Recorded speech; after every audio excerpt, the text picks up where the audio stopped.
ما هو اليوم الذي لا يجوز صيامه؟ هل هو يوم السبت أم يوم الجمعة، ولماذا؟ الأيام التي لا يجوز صيامها 5: عيد الفطر، وعيد الأضحى، و3 أيام بعد عيد الأضحى وهي أيام التشريق.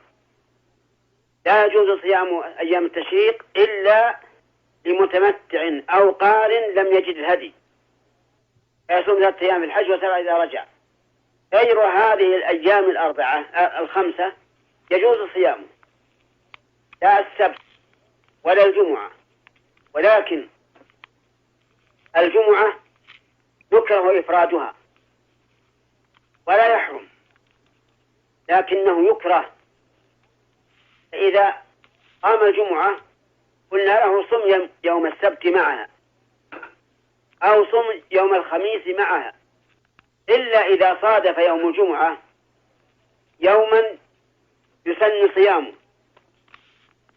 فلا بأس من إفراده، كما لو صادف يوم الجمعة يوم عرفة وأراد الإنسان أن يصومه لأنه يوم عرفة لا لأنه يوم الجمعة فلا حرج عليه في ذلك، لعموم قول النبي صلى الله عليه وعلى آله وسلم: صيام يوم عرفة أحتسب على الله أن يكفر السنة التي قبله والسنة التي بعده. أما يوم السبت فقد اختلف العلماء هل إفراده بالصيام جائز أو مكروه.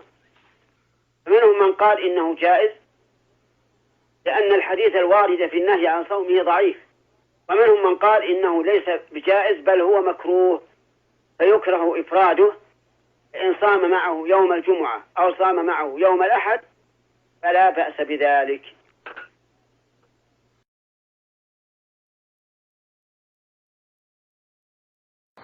أحسن الله إليكم. فالسائل يقول: هل يجوز الصوم يوم السبت والأحد والاثنين كفارة ما هي الأيام التي يكره فيها الصيام؟